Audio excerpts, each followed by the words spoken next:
Seperti inilah kondisi Pasar Sako pada perayaan Idul Adha 1442 Hijriah. Pasar yang selalu ramai dan padat dikunjungi pembeli ini terlihat sepi.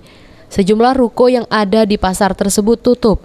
Sementara itu, barang dagangan milik penjual sayuran maupun lainnya ditutupi terpal biru.